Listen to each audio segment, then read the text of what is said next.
Argentum nitricum की जो personality होती है उसमें दो लेवल पे बहुत ज्यादा पैथोलॉजी देखने को मिलती है। First is the mental, second is the emotional. Hello friends, welcome to my channel. मैं हूं डॉक्टर पृथ्वी पटेल और आज की वीडियो में हम डिस्कस करेंगे आर्जेंटम नाइट्रिकम। तो चलिए फ्रेंड्स, हम स्टार्ट करते हैं।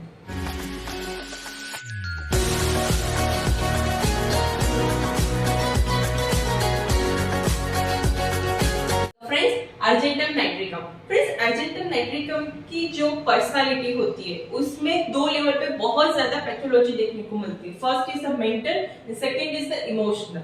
मेंटल लेवल पे बहुत ज्यादा वीकनेस देखने को मिलती है और इमोशनल लेवल पे बहुत ज्यादा एक्साइटेबिलिटी, नर्वसनेस और इम्पल्सिवनेस देखने को मिलती है। क्यों फ्रेंड्स? ये कब अपीयर होता है? जब व्हेन चैलेंजेस अपीयर, जब भी पर्सन को कोई चैलेंज आता है, जब भी आर्जेंटम नाइट्रिकम वाली जो पर्सनालिटी है उसको चैलेंज आती है, तब उसकी मेंटल वीकनेस प्रोमिनेंट होती है, उसकी इमोशनल एक्साइटेबिलिटी, नर्वसनेस और इम्पल्सिवनेस बहुत ज्यादा प्रोमिनेंट रहती है, राइट? तो ये जो ड्रग है उसमें ये सेंटर है, राइट? आपको याद रहनी चाहिए कि मेंटल में वीकनेस है, इमोशनल में बहुत ज्यादा इम्पल्सिवनेस और एक्साइटेबिलिटी है। जब भी कोई चैलेंज आता है ये अपीयर होता है, राइट? तो this is the centre of the drug, right? तो ये कॉम्बिनेशन की वजह से जब पेशेंट और you can say person ready to react to act on any idea, जब भी पर्सन के माइंड में कोई भी आइडिया होता है तो पर्सन रेडी टू एक्ट होता है, ready to act, ready to react to act on any idea, no matter how ridiculous it is. Person में कोई भी आइडिया आया, उसके माइंड में कोई आइडिया आया, वो भले रिडिकुलस क्यों ना हो, उस पर वो तुरंत एक्ट करने लगता है, राइट? ये हम समझते हैं बाय एग्जांपल कैसे। तो फ्रेंड्स, यहाँ पे एक वर्ड लिखा है एसेंट्रिक। एसेंट्रिक का मीनिंग होता है strangeness, unusualness, peculiarness, right? This is the key word of argentum nitricum कि इसमें बहुत ज्यादा स्ट्रेंज बिहेवियर देखने को मिलता है। स्ट्रेंज इन द सेंस कैसा बिहेवियर देखने को मिलता है? जो हमने कहा ना कि ready to act on any idea, how, no matter how it ridiculous it, right? तो मैं आपको एक एग्जांपल देती हूँ। फर्स्ट एग्जांपल मैं आपको देती हूँ। फ्रेंड्स, सपोज कि कोई पर्सन है, वो बालकनी और विंडो की तरफ देख रहा है, राइट? तो देखते देखते उसके माइंड में बहुत ज्यादा थॉट्स आने लगते हैं। कैसे थॉट? वो इमेजिन करने लगता है कि क्या हो कि मैं ये बालकनी और विंडो से कूद जाऊं तो, और कूद के जब मैं नीचे गिरूं तो कोई कार आती हो और वो कार मुझे क्रश करके ले जाए, राइट? तो ऐसा बहुत ज्यादा थॉट्स आने लगते हैं उसके माइंड में। एक्चुअली ये हुआ नहीं है, राइट? ये उसकी इमेजिनेशन है और उसकी इमेजिनेशन इतनी ज्यादा एक्सटेंडेड हो जाती है कि उसको इम्पल्स आने लगते हैं कि मैं बालकनी और विंडो से कूद जाऊं, राइट? तो वो आर्जेंटम नाइट्रिकम में मेंशन है कि impulse to jump out of the window और बालकनी, राइट? वो इम्पल्स क्यों आते हैं? बिकॉज उसकी इमेजिनेशन इतनी ज्यादा पावरफुल है कि वो इमेजिनेशन की वजह से उसको इम्पल्स आते हैं, राइट? फॉर एग्जाम्पल, सेकेंड की कोई पर्सन है जो घर से ऑफिस तक हर रोज जाता है, तो वो निकला एक बार अपने घर से और जहां से वो टर्न लेता है, राइट? तो उसके जब तक टर्न लेने की बारी आई तब उसके माइंड में ऐसे एक विविड थॉट आया कि अगर मैं इस कॉर्नर से टर्न लूंगा, राइट, तो मेरे सिर पे या मेरे पे बहुत ज्यादा कोई हेवी ऑब्जेक्ट गिरेगा और जिसकी वजह से मैं क्रश हो जाऊंगा, राइट? तो मुझे ये कॉर्नर से नहीं जाना है, मुझे दूसरे कॉर्नर से पास आउट होना है, राइट? तो एक्चुअली कुछ भी हुआ नहीं है, बस ये उसकी इमेजिनेशन है कि मैं अगर इस कॉर्नर से टर्न लूंगा तो मेरे पे हैवी ऑब्जेक्ट गिर जाएगा और मेरे साथ अच्छा नहीं होगा, मेरे साथ कुछ भी बुरा होगा, राइट? तो वो टर्न वहां पे नहीं लेता और दूसरे कॉर्नर से वो टर्न लेता है, राइट? एक्चुअल में कुछ भी हुआ नहीं है, it's just an imagination, but वो इतनी ज्यादा पावरफुल है कि वो उसकी वजह से उसका बिहेवियर कंप्लीटली स्ट्रेंज हो जाता है, राइट? नेक्स्ट इज द कोई वुमन है, राइट? वो वुमन रोड क्रॉस कर रही है। ये बहुत ज्यादा प्रोमिनेंट है आर्जेंटम पर्सनालिटी में कि जब भी रोड क्रॉस करने की बारी आती है तो उसके मन में इतने ज्यादा थॉट्स आते हैं। तो वो वुमन ने रोड क्रॉस किया, उसने सेफली रोड क्रॉस कर दिया और उसकी क्रॉस करने के बाद तुरंत ही कार वहां से पास आउट हुई। तो वुमन उसने कंप्लीटली रोड क्रॉस भी कर दिया, राइट? बट वहां से कुछ टाइम के बाद कार पास आउट हुई तुरंत ही। तो वो क्या सोचेगी अपने मन में? उसमें बहुत ज्यादा उसको थॉट आने लगेंगे। कैसे थॉट? कि अगर क्या हो कि मैं इस मोमेंट पर जब भी रोड क्रॉस करती हूँ तो उसी मोमेंट में कार आ जाए और वो मुझे क्रश करके ले जाएगी, राइट। इस तरह के बहुत ज्यादा विविड और अनपिक्युलर और स्ट्रेंज आइडियाज आते हैं, इमेजिनेशन होती है और इसकी वजह से इम्पल्सेस जनरेट होते हैं, राइट। क्यों क्यों क्यों इम्पल्स जनरेट होते हैं? क्योंकि फ्रेंड्स उसकी जो इमोशनल प्लेन है वो बहुत ज्यादा, उसके इमोशन बहुत ज्यादा स्ट्रांग है और वो बहुत ज्यादा ओवर स्टिमुलेटेड होता है। इसकी वजह से इसमें इम्पल्सिवनेस जनरेट होती है, राइट। इम्पल्सिवनेस इज अ की note symptoms for urgent. Example देती हूँ कि कोई पर्सन है वो विंडो से देख रहा है कि नीचे बच्चे खेल रहे हैं, राइट, और खेल रहे थे, उसके तुरंत ही बाद वहां से कार पास होती है। वो बहुत ज्यादा डिस्टेंस पे है बट उसने देखा कि बच्चे खेल रहे हैं और उसके डिस्टेंस से एक कार पास आउट हो रही है, राइट। तो उसी टाइम पे वो सोचने लगते हैं कि क्या हो कि ये बच्चे यहाँ पे नहीं वहां पे खेल रहे हैं और वहां से कार पास आउट हुए तो वो पूरी तरह से जो भी बच्चे उसको क्रश कर देगी, राइट, उसका एक्सीडेंट हो जाएगा। तो इस तरह के बहुत ज्यादा विविड इमेजिनेशन उसके माइंड में चलती रहती है और वो बहुत ज्यादा स्ट्रांग है।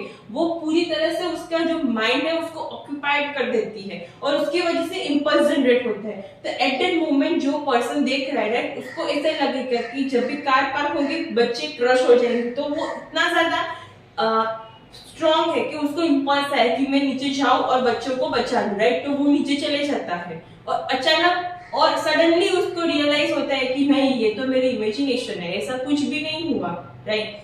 तो फ्रेंड्स यही जो आइजेंटम मैट्रिकम है उसमें स्ट्रेंज बिहेवियर है, बहुत ज्यादा यही उसमें पिक्युलरिटी ऑफ बिहेवियर है।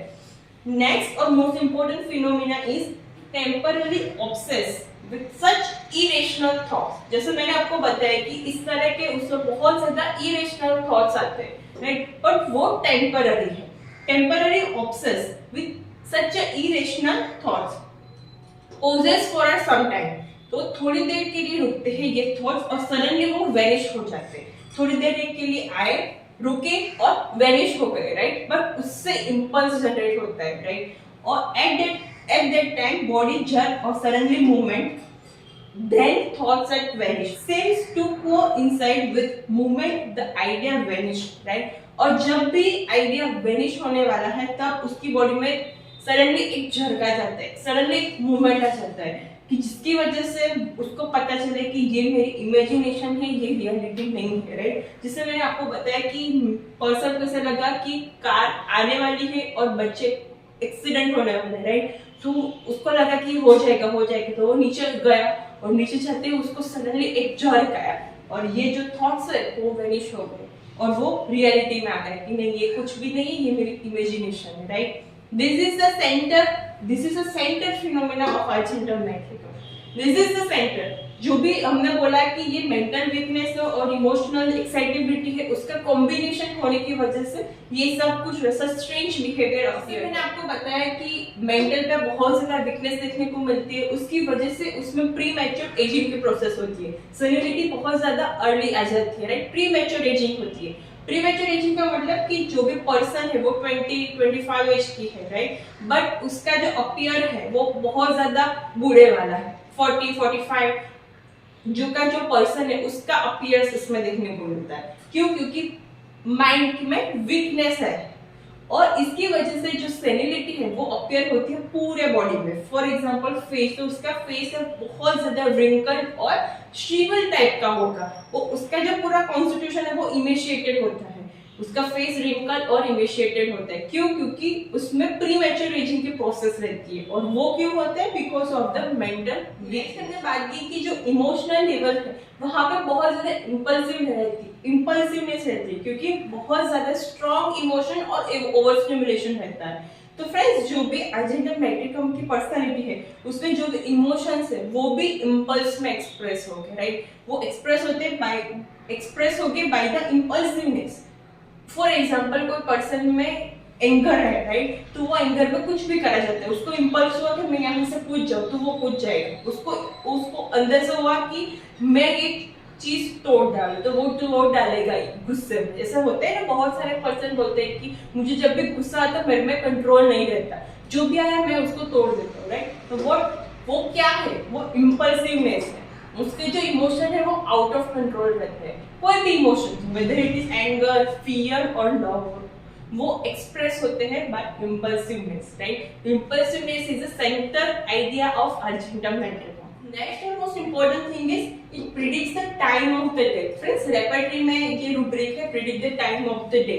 तो हमको सिर्फ एकोनाइट पता है, बट फ्रेंड्स अर्जेंटम वेंट्रिकम में भी ये है कि predict the time of the day. Person बोलेगा कि इतने बजेंगे तब मैं मरने वाला हूँ, राइट। तो क्या डिफरेंस है एकोनाइट और अर्जेंटम वेंट्रिकम में? क्या डिफरेंस है, कैसे पता चलेगा कि ये पर्सनालिटी एकोनाइट है?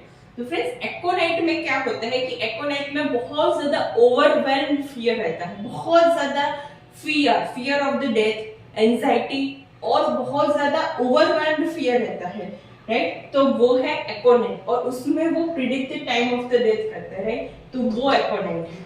बट फ्रेंड्स, अर्जेंटम वेंट्रिकम में ऐसा नहीं देखने को मिलेगा। अर्जेंटम वेंट्रिकम की पर्सनालिटी में ये देखने को मिलता है due to the fix idea.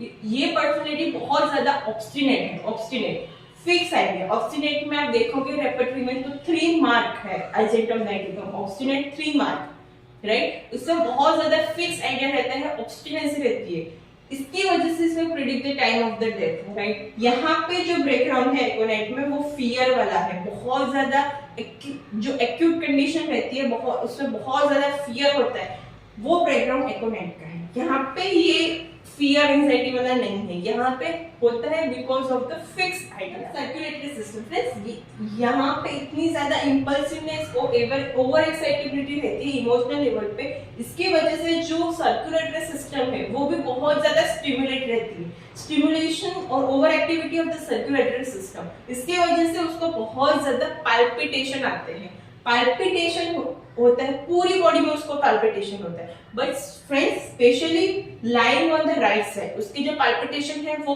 कब बहुत ज्यादा आते हैं, जब भी वो राइट साइड सोता है, राइट, तब उसके जो पाल्पिटेशन है वो बहुत ज्यादा प्रोमिनेंट रहते हैं। फ्रेंड्स, ये पाल्पिटेशन वाला बहुत ज्यादा इंपॉर्टेंट कीनोट सिम्टम्स है। वो आपको वेंट्रिकम की जो पर्सनालिटी होती है वो बहुत ज्यादा ओपन और फोर्थकमिंग रहती है, जैसे फास्फोरस में होता है, राइट।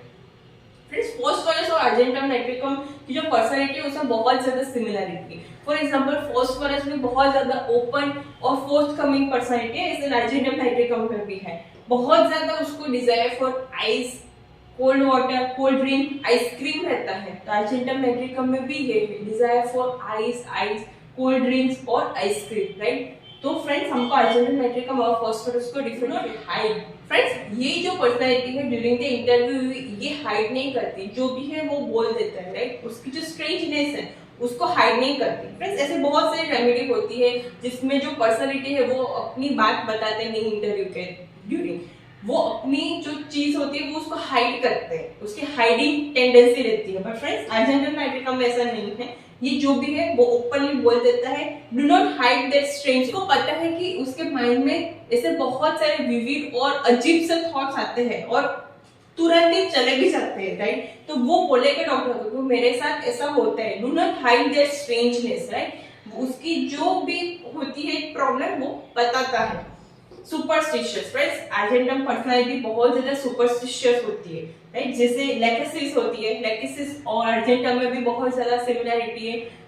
लेकेसिस में बहुत ज्यादा सुपरस्टिशियंस देखने को मिलते हैं, अर्जेंटम में भी देखने को मिलती है। इसमें बहुत ज्यादा फियर ऑफ स्नैक्स होता है लेकेसिस में, तो अर्जेंटम में भी है fear of snake, right. But उसकी इंटेंसिटी लेकेसिस से कम है, बट उसमें प्रोमिनेंट है fear of snake. How argentum nitricum personality evolve. Argentum nitricum की पर्सनालिटी कैसे बनती है, वो जब हेल्दी स्टेट में होता है तो उसका माइंड कैसे रहता है, राइट, और जब भी वो डिजीज कंडीशन में आता है तब उसका माइंड कैसे रहता है। फ्रेंड्स, ये जो क्वेश्चन है हम नेक्स्ट वीडियो में डिस्कस करेंगे।